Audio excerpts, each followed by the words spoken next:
la oportunidad de poder compartir los avances y sobre todo poder lograr recabar vuestros comentarios y aportaciones para mejorar este trabajo de investigación.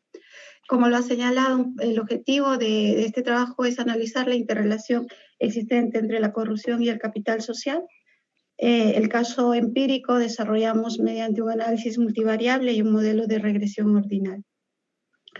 El esquema de presentación consta de 6 capítulos: la introducción, el marco teórico de la corrupción, el marco teórico del capital social, idea para el desarrollo de la evidencia empírica. Iniciamos con un análisis estadístico multivariante y concluimos la evidencia empírica con un análisis econométrico a través de un modelo logístico ordinal. Bien, lo que viene a ser en la introducción, estamos presentando el planteamiento del problema. De nuestra revisión bibliográfica, la corrupción aparece vinculado a términos citados en la noción del capital social, como la confianza, las normas. Esta relación es un poco tácita entre ambas, sin embargo, es difuso el vínculo asociativo entre ambas. La relación entre la corrupción y capital social obedece al posicionamiento y ubicación de los sujetos en las diferentes combinaciones del capital social. Es lo que postula Atilano, y sobre esto es que nosotros vamos y desarrollamos nuestra investigación. Warlock y Esparcia señalan que el capital social es diferenciado por 3 tipos, ¿no? La clasificación, el bonding, branding o linking. Por lo tanto, nuestro planteamiento es que la relación de la corrupción y el capital social se encuentra diferenciada por el tipo de entramado social. Frente a este planteamiento, nuestras preguntas, en particular para nuestro caso, para nuestra investigación, se busca analizar las decisiones sobre la corrupción de los residentes peruanos, es decir, identificar la asociación existente del tipo de capital social que predomina entre aquellos que presentan un patrón de decisión sobre la percepción de corrupción o la victimización de la corrupción, que lo medimos a través de la frecuencia de pago de sobornos. 2 preguntas que nos planteamos. ¿La percepción de la corrupción se relaciona de manera diferenciada al capital social en sus expresiones individual y general, que es un poco diferenciando el bonding, linking y branding? Igualmente, ¿la frecuencia de pagos de sobornos se relaciona de manera diferenciada al capital social en sus expresiones individual y general? Estas 2 son las preguntas que esperamos responder con nuestra investigación. El diseño de la investigación es no experimental, de tipo descriptivo y correlacional. Entonces, esta viene a ser un poco nuestros objetivos y el planteamiento de las interrogantes que pretendemos responder con la investigación. El capítulo 2 vendría a ser lo que es el marco teórico sobre la corrupción. En cuanto al marco teórico de la corrupción, lo que hicimos inicialmente fue realizar una búsqueda del término corruption en Scopus y presentamos un poco a través del gráfico cómo la tendencia creciente sobre este tema, ¿no? 21.000 resultados arrojó esta búsqueda inicial. Destacan las áreas temáticas de ciencias sociales, economía, econometría y finanzas, negocios, gestión y contabilidad. En nuestra revisión de los estudios que están siendo publicados, las recientes contribuciones se centran en la evidencia empírica de la corrupción, más que en las aportaciones teóricas.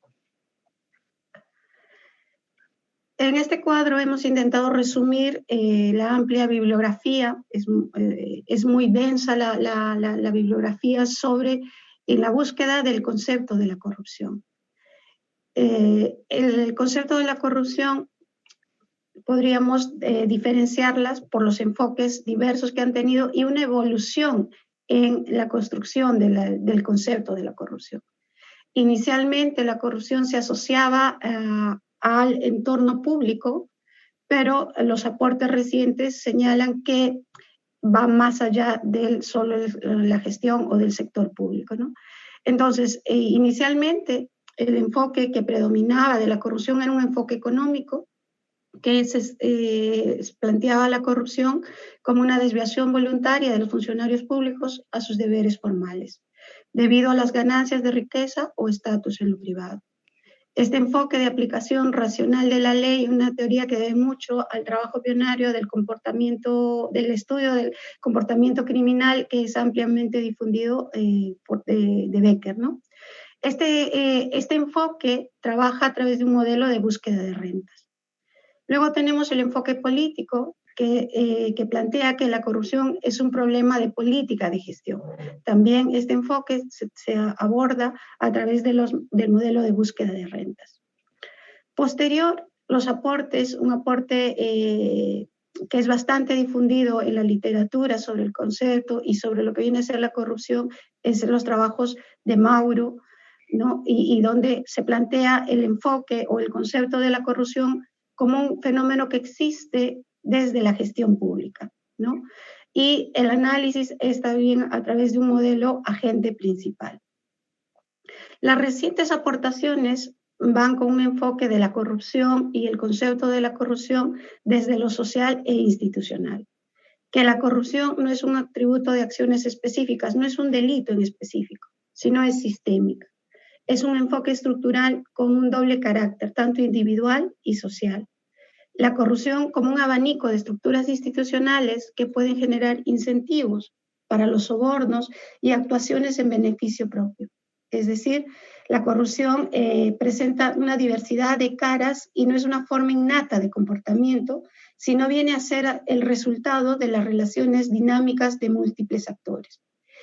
Este enfoque se aborda a través de un modelo de comportamiento social y el efecto contagio, ¿no? Que viene a ser un poco el enfoque sobre el cual nosotros vamos abordando nuestro análisis. En resumen, podemos a este nivel de avance y revisión de la literatura, podemos señalar que hay un debate pendiente sobre la teoría de la corrupción. No existe una única teoría de la corrupción. Su naturaleza es compleja y multifacética, ¿no? No hay una definición de la teoría de la corrupción. Sin embargo, los aportes y la extensa literatura refleja un cierto consenso en el reconocimiento del papel decisivo de las instituciones y de las redes sociales en su prevalencia y omnipresencia.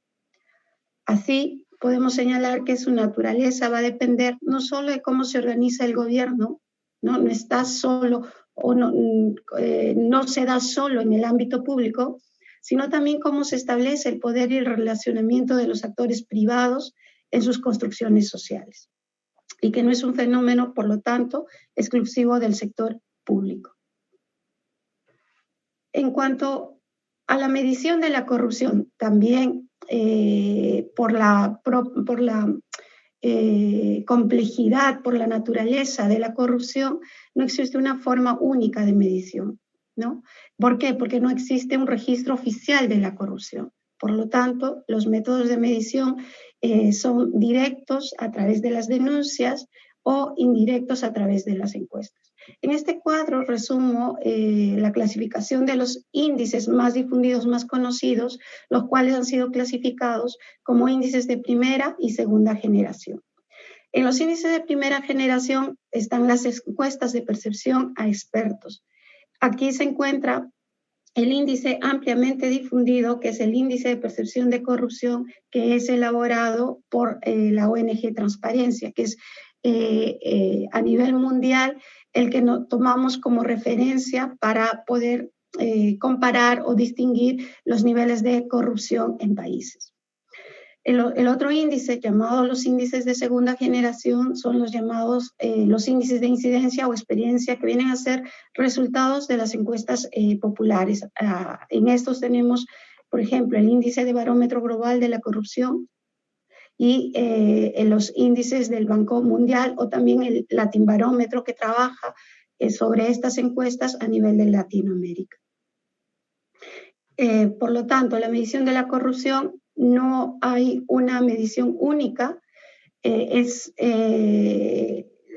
puede abordar desde lo que son métodos directos e indirectos. Para el caso nuestro, estamos abordando desde un método indirecto que son encuestas. En cuanto al capital social, El capital social recientemente está tomando mucha más presencia, los trabajos de investigación tienen mayor amplitud en abordar este tema, porque se ha visto que por ejemplo, a nivel de la cooperación internacional, las inversiones que se realizan en los territorios no siempre logran los mismos resultados. Y desde las aportaciones académicas se manifiesta que probablemente esta diferenciación obedece al tipo de capital social de cada territorio. Entonces, el capital social es, dentro del enfoque del crecimiento económico, un factor importante. En este gráfico resalto la importancia y la diferenciación entre el capital social y el capital humano, porque en algunas literaturas, en unas referencias literarias, señalan la confusión de ambos, ¿no? O que se toma como que podrían ser sinónimos, pero la misma literatura, la revisión, nos hace entender esta diferenciación. El capital humano es un enfoque individual frente al capital social, que es un enfoque de relaciones. A través del capital humano, sus efectos directos pueden ser medidos a través de la productividad y los ingresos. En el capital social, los efectos son de cohesión social y logros económicos. En el contexto actual de globalización y revolución de tecnologías, pues se da mucho más pie al análisis de este tipo de capital social sobre todo como un determinante en lo que vienen a ser la competitividad, el crecimiento económico y el bienestar. En cuanto al concepto del capital social, tres son los referentes en la construcción del concepto. Bourdieu señala que el capital social está representado por el conjunto de relaciones sociales, sean estas institucionalizadas o no. Portes aporta al señalar que el capital social como la capacidad para acceder a recursos gracias a la pertenencia a redes o estructuras sociales más amplias. Ostrom nos aporta desde que el concepto de capital social se identifica con la acción colectiva, porque concierne a un grupo de individuos que tienen intereses comunes. En cuanto a los elementos del capital social, la referencia literaria casi concuerdan en tres. La existencia de redes que conforman la estructura de capital, el cual fue el aporte desde Coleman, las normas a las que se ajustan sus miembros, confianza entre las personas vinculadas. Estos tres elementos del capital social son los que nosotros en nuestra investigación analizamos para ver su relación con la corrupción. Los tipos de capital social también se refieren a tres: bonding, bridging, linking. El bonding, donde se caracteriza por conexiones muy cercanas entre los miembros de un grupo que comparten características similares, que vienen a ser los lazos fuertes y son más horizontales. El tipo de capital social bridging, que vienen a ser los lazos débiles, lazos de relacionamiento también horizontales, que es un contacto ya con un nivel de grupos o comunidades que poseen intereses similares.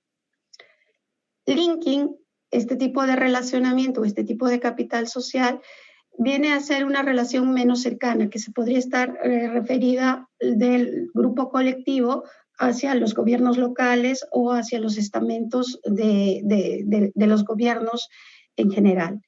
Son externas al grupo o comunidad, que vienen a ser más relaciones verticales. Medición del capital social también es un tema de debate por su naturaleza subjetiva. Es común el uso de variables proxies en encuestas, ¿no? Lo cual proponen Fukuyama, Naray y Putman. El análisis multidimensional a nivel individual y global, considerado variables como la solidaridad, la confianza, la participación en grupos sociales, canales de información, normas, sanciones, etcétera, ¿no? Estas son las propuestas de medición del capital social. En el caso nuestro, para la medición del capital social y analizar la asociación con la corrupción, también es a través de una variable proxy que vienen a ser una encuesta. que es de la encuesta mundial de valores, que vamos a pasar a detallar más adelante. Los aspectos negativos del capital social, y es aquí donde encontramos esa vinculación con la corrupción. Fukuyama y Coleman señalan que los beneficios se reflejan en la posibilidad de los miembros de un grupo por acceder a recursos en condiciones más favorables para la reducción de los costos de transacción. Esta posibilidad de obtención de beneficios, ¿no?, puede dar y generar lo que son las asimetrías de información.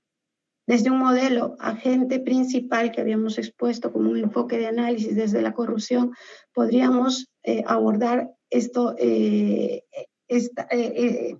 esta posibilidad de cómo un capital social puede convertirse en un aspecto negativo en la construcción de la suma de este capital. Así también una gran cantidad de capital social carente de calidad, porque una cosa se diferencia en los estudios del capital social es la calidad y la cantidad, ¿no? O sea, si bien es cierto, no es fácil su medición, pero a través de las aproximaciones podemos tener una medida de capital social, pero también habríamos que ver la cantidad y calidad. Entonces, una gran cantidad de capital social carente de calidad puede no ser suficiente para el desarrollo, ¿no? Señala que, por ejemplo, movimientos cooperativos que conduzcan a comportamientos perjudiciales para el contexto analizado, ¿no?, y que por ende para el conjunto de la sociedad no sumaría, por ejemplo, y se generarían estos temas de familiarismo amoral, cuando el nivel de confianza a nivel bonding, a nivel familia, es tan fuerte, esos lazos son tan fuertes, se podrían generar un mayor capital social bonding, pero que no necesariamente ese capital social sume o aporte al desarrollo o al desarrollo de la sociedad, ¿no? Entonces, podríamos estar hablando de un aspecto negativo del capital social, y es ahí donde nosotros aportamos con la relación con la corrupción. Pasamos habiendo luego de revisado el aspecto de la referencia teórica de la corrupción y el capital social, con el objetivo planteado de lograr analizar la asociación entre la corrupción y la asociación entre la corrupción y el capital social, partimos de un análisis estadístico, ¿no? Este análisis estadístico es el análisis estadístico multivariante, que viene a ser el empleo de métodos estadísticos que examinan simultáneamente múltiples variables. Esta clasificación de las técnicas multivariantes va a depender del tipo de variables, el tipo de variables dependientes que vamos a analizar. Si las variables dependientes a analizar son cualitativas o son cuantitativas, ¿no? Entonces va a depender ese tipo de la medición de estas variables, ¿no? Entonces, y también si existe la dependencia entre ellos. Si las variables son dependientes entre ellas, si son dependientes entre ellas, vamos a encaminarnos por un análisis multivariable de dependencia. Y dentro del análisis multivariable de dependencia encontramos estos métodos, que es el análisis de regresión múltiple, la correlación canónica, la medición conjunta, el análisis discriminante, el análisis de varianza y las ecuaciones estructurales. Pero si las variables de dependencia no son dependientes entre ellas, estamos enmarcados dentro del análisis multivariable de interdependencia. Es en esto que encontramos el análisis factorial, el análisis de componentes, el análisis de correspondencia, el análisis de conglomerado y el análisis de escalamiento multidimensional. Para nuestro caso de investigación, en esta primera etapa de análisis estadístico, trabajamos con el análisis factorial y el análisis de componentes. ¿Por qué? Porque nuestras variables inicialmente a agrupar no son interdependientes entre ellas. En esta revisión de la metodología del análisis multivariable hemos encontrado que hay cierta confusión, por así decirlo, en el uso del análisis factorial y el análisis de componentes principales. Si bien es cierto, tienen mucho en común, pero no son iguales, ¿no? Por el objetivo que buscan cada una de ellas. El análisis factorial busca reemplazar un gran número de variables dependientes e independientes en un grupo de factores latentes, ¿no? Entonces, y este tipo de análisis, el análisis factorial, tiene dos técnicas, el análisis factorial exploratorio y el análisis factorial confirmatorio, ¿no? Entonces, hay la diferencia de estos métodos. En cambio, el análisis de componentes principales permite reducir la dimensión de las observaciones cuando existe un alto nivel de correlación lineal entre las variables. Entonces, teniendo esta diferenciación, es que nosotros partimos y hacemos uso de la metodología de análisis multivariable, en el cual, como van a ver más adelante, hacemos uso del análisis de componentes principales y en un segundo momento del análisis factorial. Resumimos en este gráfico la metodología adoptada para el análisis estadístico de nuestro objeto de investigación.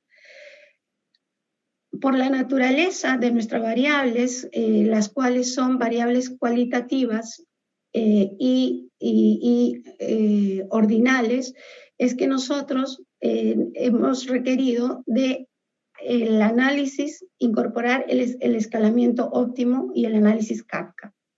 El análisis Kafka es un método de escalamiento óptimo, el cual permite la transformación de cualquier variable cualitativa en variables de naturaleza cuantitativa. Esto es un aporte interesante que en nuestra revisión de metodología logramos abordar para mejorar, para trabajar nuestros datos, porque nuestros datos son resultados de una encuesta con escalas Likert y de naturaleza cualitativa, y para poder nosotros aplicar un análisis factorial necesitábamos hacer la transformación de estas variables a nivel de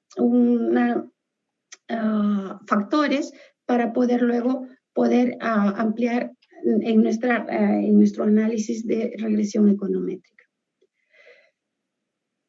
Entonces, y aquí un poco que incorporamos y planteamos la diferencia del Kafka, del análisis Kafka y el análisis de componentes principales, ¿no? Que la herramienta en su uso es muy similar. Sin embargo, el Kafka es un método que permite escalar variables a diferentes niveles de medida, ¿no? Permitiendo las relaciones no lineales entre ellas.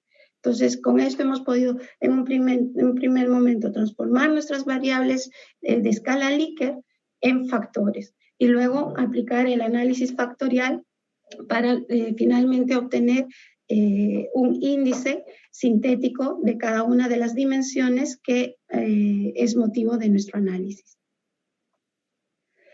Sobre los datos que hemos empleado para el análisis de la evidencia empírica son datos empleados que proceden de la encuesta mundial de valores. Esta encuesta mundial de valores es de acceso gratuito, se realiza a nivel mundial cada 5 años y está disponible para 120 países del mundo. La última encuesta realizada, que fue desarrollada entre el 2007 y 2021, es el cuestionario 7, el cual incluye nuevos temas como el de justicia, principios morales, corrupción, responsabilidad, riesgos, migración, seguridad nacional y gobernanza global. En particular, para nuestra investigación, hemos trabajado con la base de datos de la encuesta mundial de valores, cuestionario para Perú, donde la población estudiada está compuesta por una muestra representativa de la población adulta mayor de 18 años y la selección de esta muestra responde a un procedimiento de muestreo probabilístico realizado en 3 etapas, unidad de área, hogares y personas. De este conjunto, de este cuestionario de encuesta para Perú, se ha seleccionado y estructurado 97 indicadores en 4 dimensiones, ¿no?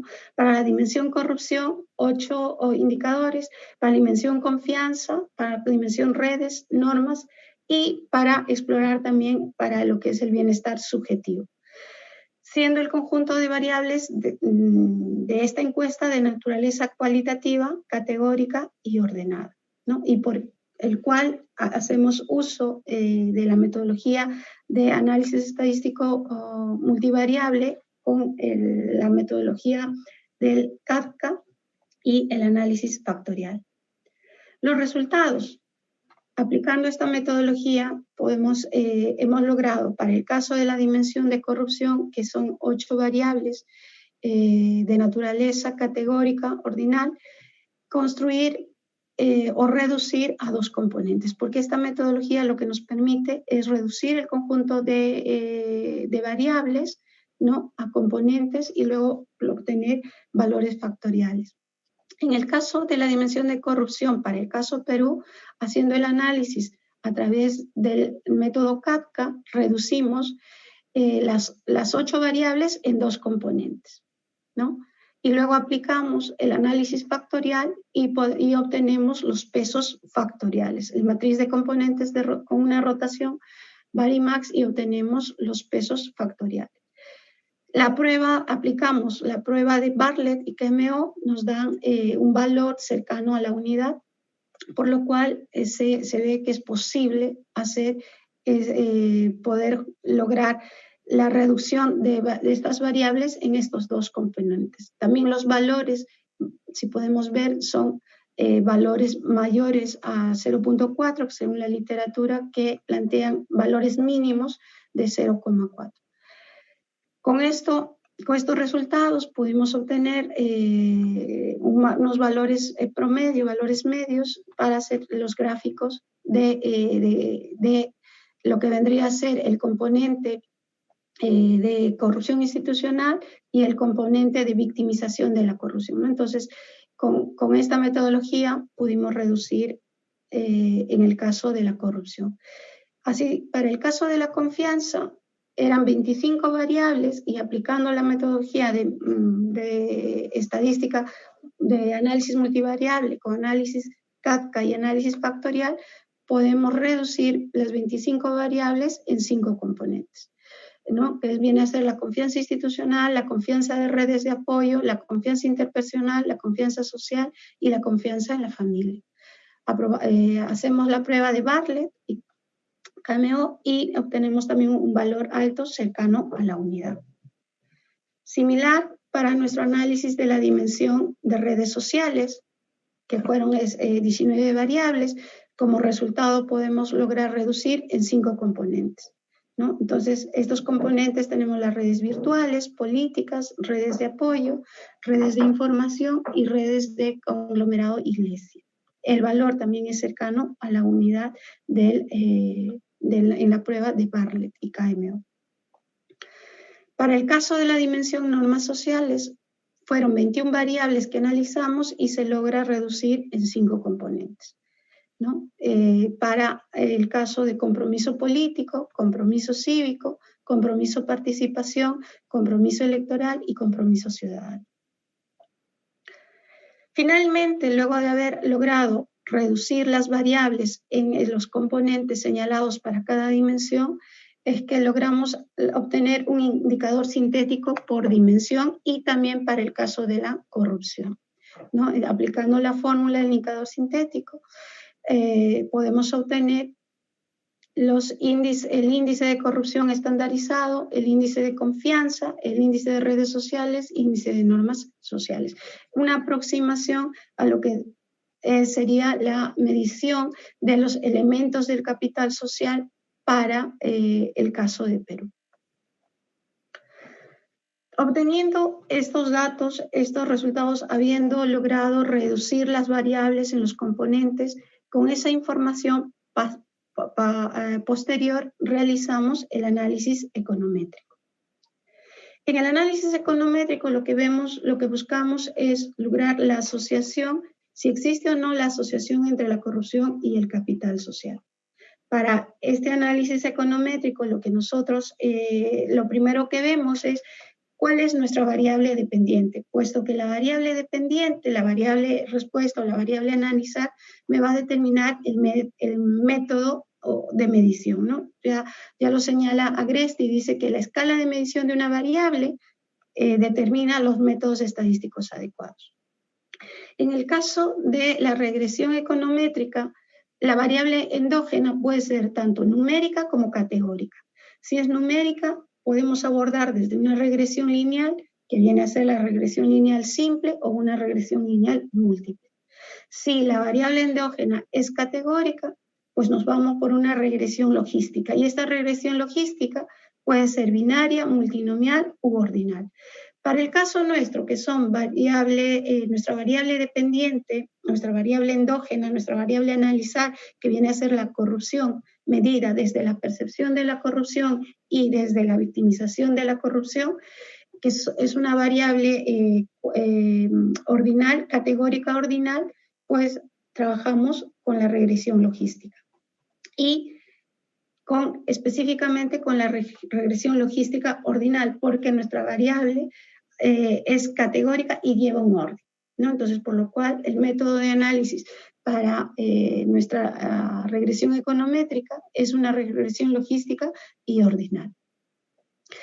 Esta regresión logística ordinal lo que nos permite es conocer las probabilidades de que un individuo decida un curso de acción en base a un conjunto de posibles opciones, ¿no?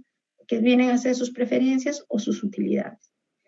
Estos modelos de regresión ordinal lo que favorecen es, permiten evitar la problemática de la elección arbitraria del investigador. ¿Qué queremos decir? Que cuando nuestras variables dependientes tienen, en las categorías de respuesta, tienen más de una categoría o dos categorías de respuesta, la evidencia empírica lo que comúnmente se hace es que los valores y se convierten en escalas binarias y se reduce. Entonces hay un criterio un poco a discreción del investigador para poder juntar o reescalar estas variables. Entonces, cuando trabajamos con un método de regresión logística ordinal, respetamos la escala de categorías de la variable y por ejemplo, sobre todo esto se trabaja con variables de tipo escalas Likert, permite, de esta manera, nos ayuda a no sesgar la agrupación de las categorías. La regresión logística ordinal, para nuestro caso, parte del supuesto de las categorías de respuesta reflejan un ordenamiento relativo, ¿no? Hay un orden entre ellas y que la forma del ordenamiento determina el tipo de modelo. En el caso de modelos ordinales, tenemos tres tipos de modelos. El modelo acumulado por etapas y el adyacente. En el caso nuestro de estudio y por el tipo de naturaleza de nuestras variables, es una regresión logística ordinal acumulada.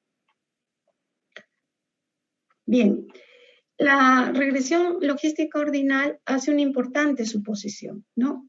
Hace el supuesto de probabilidades proporcionales, donde el valor odds ratio, que viene a ser el valor de la probabilidad que evalúa el efecto de una variable explicativa para cualquiera de las categorías de respuesta, va a ser el mismo, ¿no? Entonces, a diferencia de una regresión multinomial, donde podemos encontrar para cada categoría un beta sub 1, en el caso nuestro es un valor beta sub 1 para una variable independiente, pero con valores específicos para cada categoría, ¿no?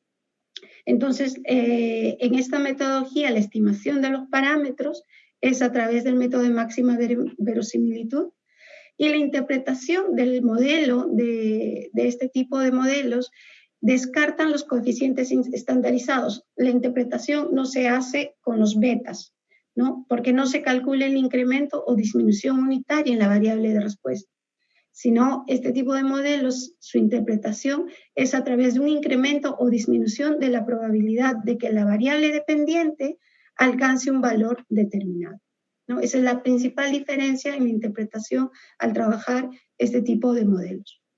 Las pruebas de ajuste del modelo son los test de razón de verosimilitud, el test de Pearson, el test de desviación. Como decíamos, un importante supuesto es el supuesto de probabilidades proporcionales. Este tipo de modelo implica hacer un test de líneas paralelas que debe cumplir la no significatividad del modelo. Ya más adelante, cuando se presente el resultado, ahí les voy a ampliar sobre esa parte. ¿Y qué pasa si no se cumple el supuesto de probabilidades proporcionales? Entonces, pues, si no cumplimos el supuesto de probabilidades proporcionales, se hace necesario ver la posibilidad de la relajación del supuesto, lo cual se hace a través de una regresión logística multinomial. Finalmente, para comparar y determinar qué parametrización resulta en un mejor ajuste de datos, para el caso de modelos de regresión logística ordinal, se plantean que son el criterio de información ACAIC, donde el modelo que mejor se ajusta es aquel que tiene el valor más pequeño.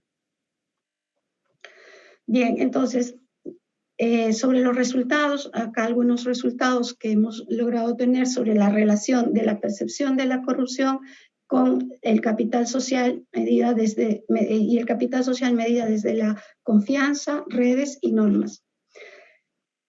Podemos observar que para el caso de percepción de corrupción, para el modelo confianza, para el modelo redes y modelo normas, en el caso de percepción y confianza, tiene una relación significativa con el modelo, con la variable confianza institucional y confianza familia.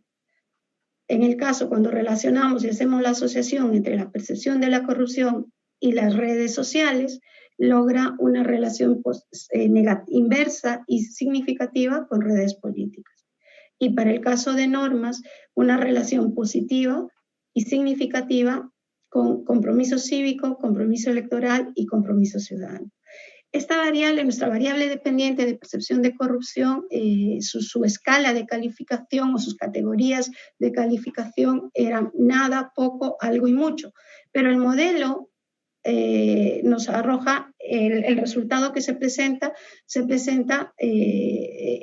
para tres categorías, ¿no? Porque la última categoría representaría la probabilidad del 100%. ¿no? Entonces, y la referencia, en el caso de nuestro análisis, nuestra categoría de referencia para nuestra variable dependiente de percepción de corrupción es nuestra categoría de referencia, que es percepción de corrupción, mucho.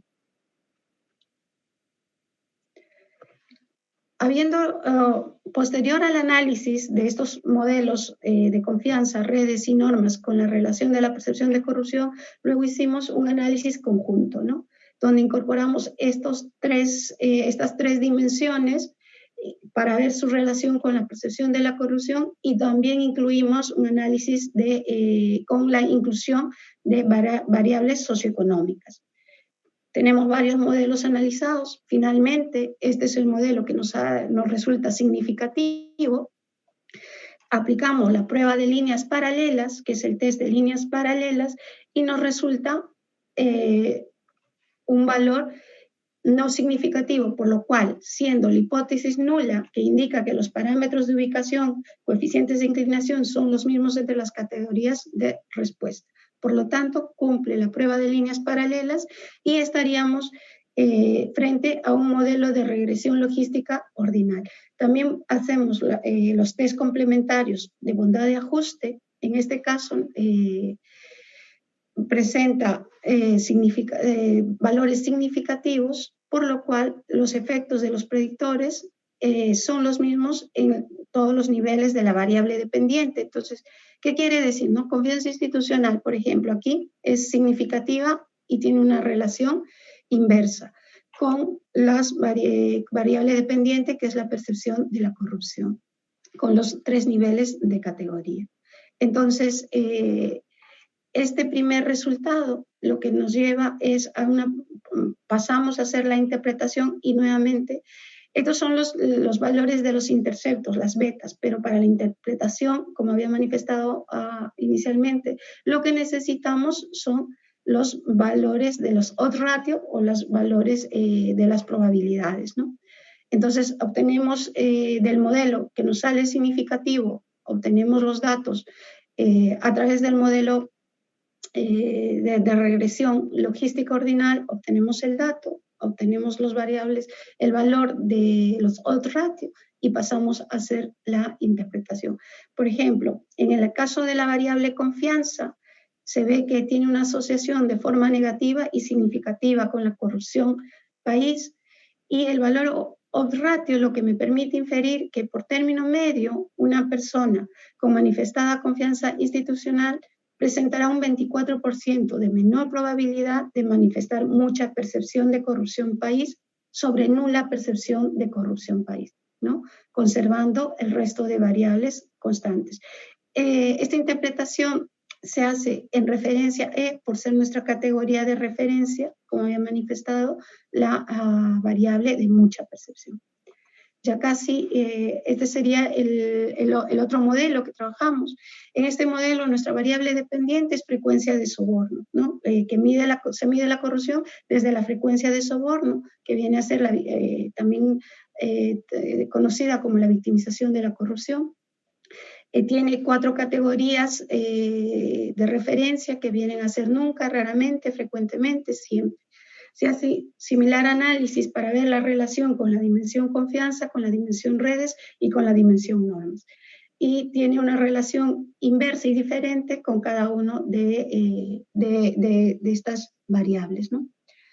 Finalmente, similar al análisis de percepción, se trabaja con un modelo conjunto, donde incluimos variables socioeconómicas.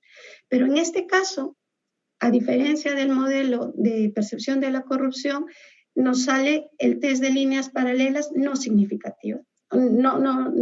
Significativa, y por lo tanto se rechaza la probabilidad de... se rechaza el supuesto de probabilidades proporcionales. Entonces, lo que implica cuando tenemos este caso de que no se cumple el test de líneas paralelas, debemos de realizar la relajación de este supuesto. Y la relajación de este supuesto, según también la evidencia empírica, es a través de un modelo multinomial, ¿no? Entonces, aplicamos el modelo multinomial y ciertamente a través de un modelo multinomial obtenemos que es mucho más explícita para poder interpretar nuestros resultados y sale significativo. La comparación de modelos se hace a través del método del indicador AIC, donde el menor valor es el mejor, y como podemos ver, el modelo Logic multinomial es el que obtiene menor valor y por lo tanto, y que cumple con la bondad de ajuste, se determina que es el modelo que representa mejor o que es el modelo significativo para la interpretación de nuestras variables. En este caso, similar al modelo anterior, el de regresión ordinal, la interpretación se hace con los valores de las probabilidades, ¿no? Entonces, en este caso, por ejemplo, para la interpretación de la confianza institucional, vemos que para las 3 categorías, ¿no? Nunca, raramente y frecuentemente, es positiva y significativa.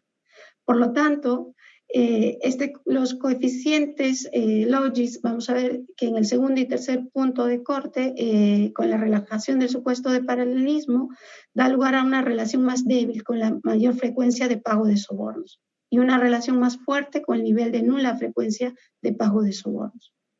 De modo que podemos inferir que una mayor confianza institucional se asocia con una menor probabilidad de declarar frecuente o siempre pago de sobornos, ¿no? Entonces, este resultado nos demuestra la importancia de la confianza institucional como factor predictor de la frecuencia de pago de sobornos, pero el cual depende del lugar en que se sitúe la distribución de la frecuencia de sobornos, contrario al análisis realizado con la variable dependiente percepción de la corrupción. Capítulo 6 y conclusiones. Sí, ya tenemos que ir concluyendo porque sí, ya nos pasamos 5 minutos. Gracias. Sí, perdona, para terminar, entonces podemos señalar que la noción de corrupción y capital social es amplia y heterogénea. Es necesario avanzar en su clasificación. Hay una tarea pendiente en lograr una definición universalmente aceptada, tanto para el capital social como la corrupción.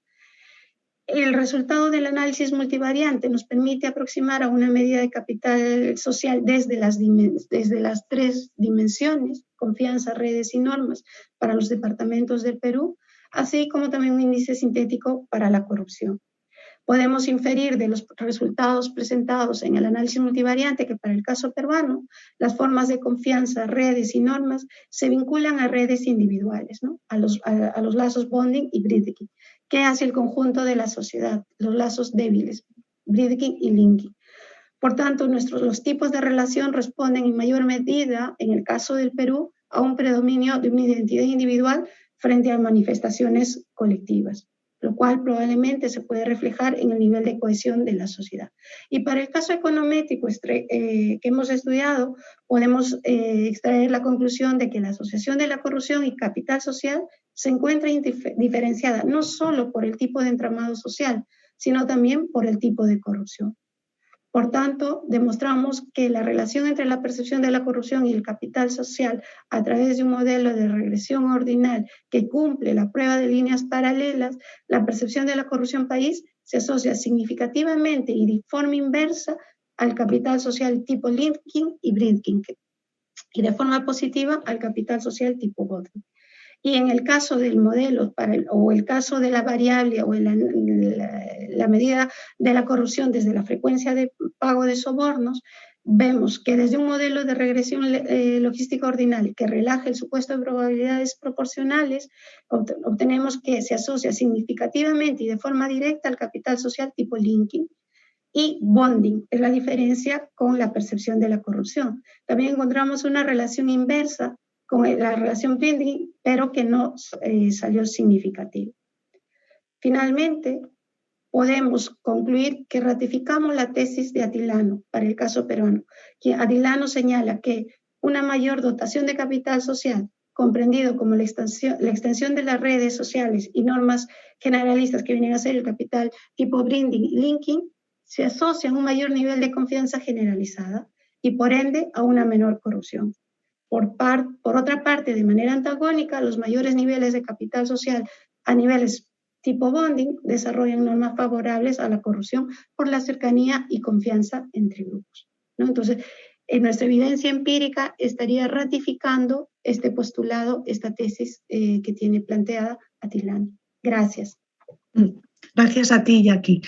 Bueno, pues comenzamos entonces el turno de preguntas, aclaraciones, sugerencias. Y ya tenemos una aquí en el chat que dice lo siguiente, a ver si lo puedo ver bien. Un momentito que se mueve. Sí, me dice Jorge Pérez de la Universidad de La Coruña.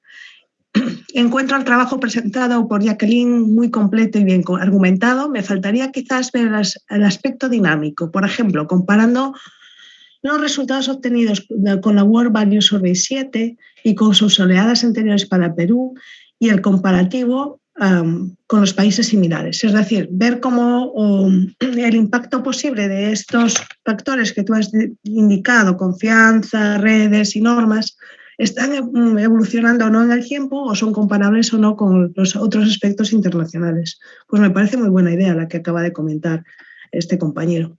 Sí, es una idea interesante, la cual tenemos ahí un pequeño inconveniente, por así decirlo. Lo que pasa es que, si bien es cierto, es la 7ª encuesta, pero es la primera vez que incluyen el capítulo de corrupción.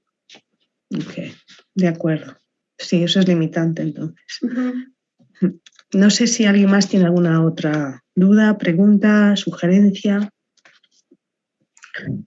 comentario general, etcétera.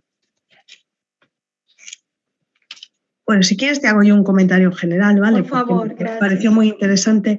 Bueno, primero felicitarte por el trabajo, porque hiciste un trabajo ingente para presentarnos hoy tus avances. Creo que ya te queda una presentación muy bien montada para lo que pueden ser presentaciones posteriores, así que me alegro mucho de que no hayas perdido el tiempo, entre comillas, ¿no? Gracias a ti por el reto. ¿Qué va? Entonces, la primera cosa que me gustó mucho fue escucharte hablar de la corrupción, los distintos ángulos de la corrupción, corrupción pública, privada, etcétera, etcétera.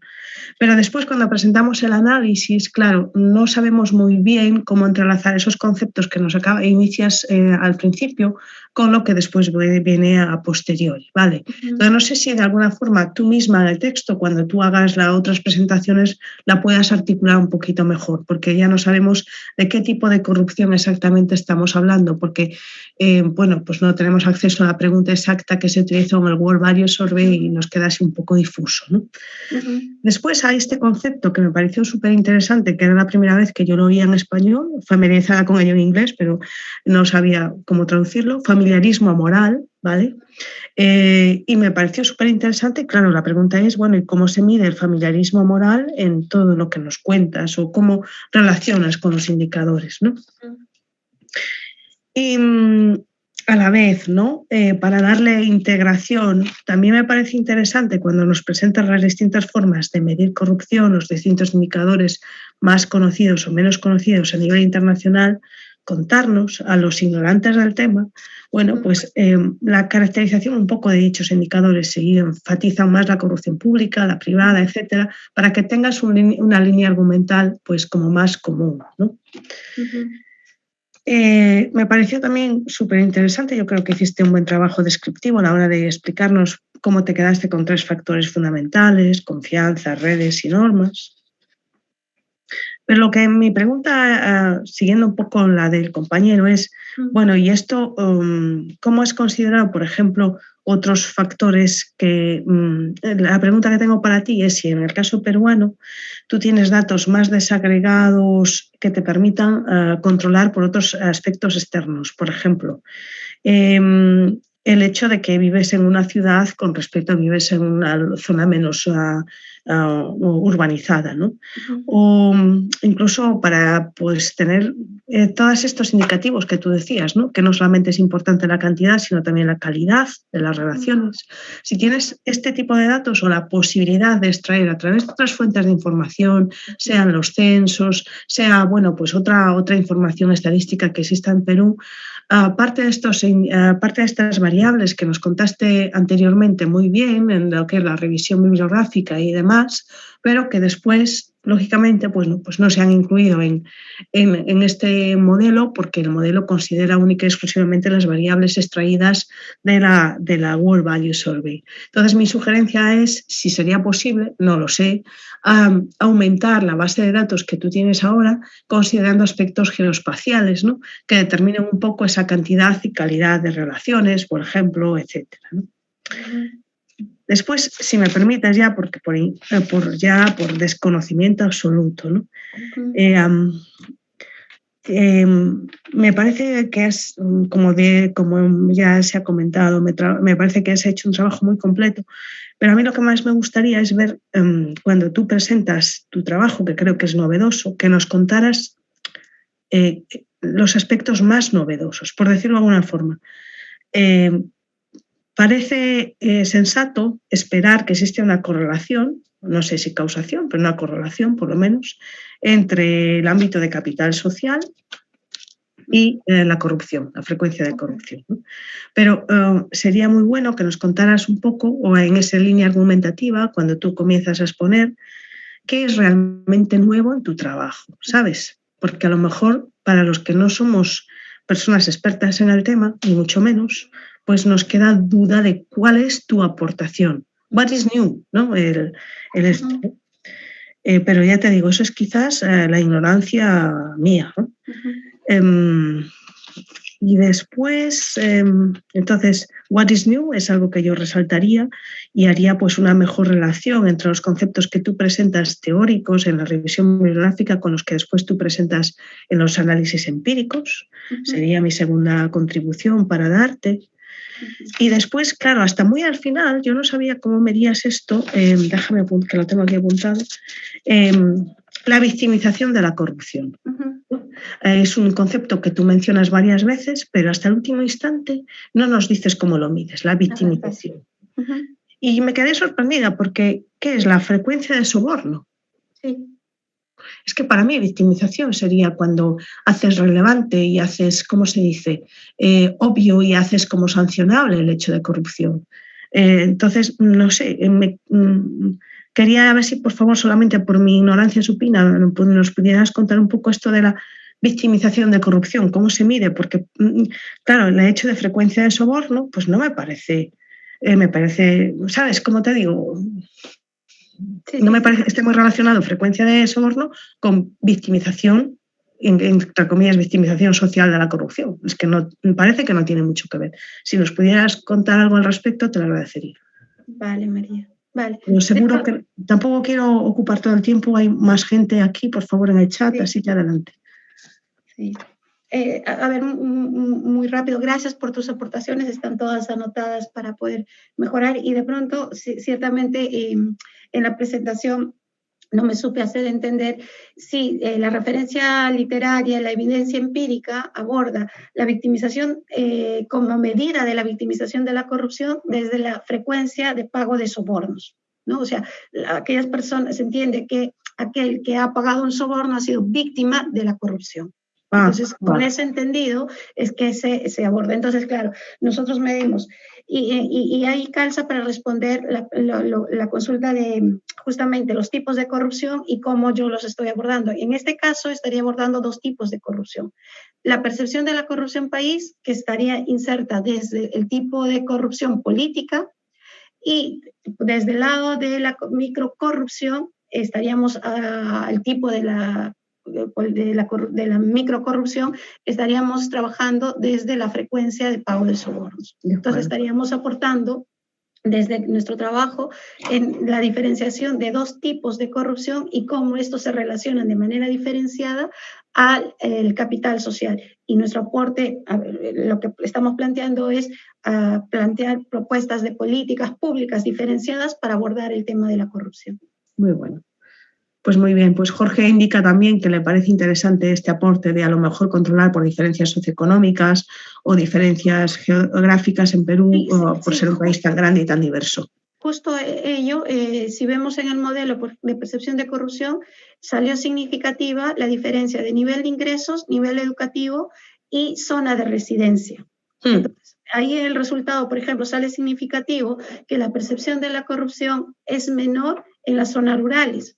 Y claro, guarda relación porque en las zonas rurales donde no hay presencia del gobierno, del Estado, pues la percepción de la corrupción es menor, medida desde la percepción de la corrupción país o percepción de la corrupción del tipo de corrupción política, ¿no? Pues muy bien. Bueno, otras preguntas. Adelante, Carlos, por favor. Yo tengo un pequeño comentario, bueno, dentro de mi papel de tutor. Primero, decir que me pareció excelente la presentación de aquí, enhorabuena, está muy bien. Gracias, maestro. Dos, en esa misma línea, cuando te dicen 45 minutos, son 44, nunca 46. Esto es muy importante. Esto es muy importante. No, es muy importante, porque si estuvieras en otro entorno, probablemente no te dejarían terminar tus conclusiones. Vale. Gracias, en un congreso, si yo presido la presentación, se dicen X minutos, te aviso 5 minutos antes y desde luego un minuto antes de que acabe el tiempo, y cuando acabó no hay más avisos, llamo al siguiente. De acuerdo. Gracias, maestro. Otra anotación también como tutor. En cuanto puedas, apunta en tu secretaría virtual la presentación de este seminario. Vale. Y por lo demás, excelente presentación.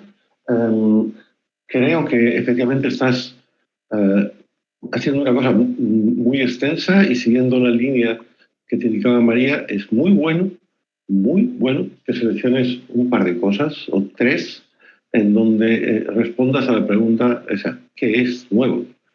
Sí. ¿Qué tienes tú que no esté hecho? Y me vale con que sea estudiar el caso de Perú, que a lo mejor está hecho a nivel global, pero en Perú no. Pero sería más interesante, si cabe, que dijeras, bueno, este tipo de análisis que hice, este análisis clúster, este análisis de factores, este análisis no se había utilizado, no hay ninguna referencia literaria que yo conozca en donde se mezcla esta cosa polinomial, no sé, estas cosas que tienes que saber muy bien qué es lo que tú tienes en tu trabajo que no sea algo que sea común en la literatura. Vale, maestro. Y nada más. Enhorabuena. Es decir, Gracias. no te tomes lo de los 45 minutos como una bronca. Sí. Tómatelo como que es importante que sepas que no todos, pero hay muchos que no, cuando dicen un número de minutos, significan menos de esos. Vale. Nunca Vale. más. Vale, gracias, maestro. ¿Alguna otra pregunta, consideración al respecto?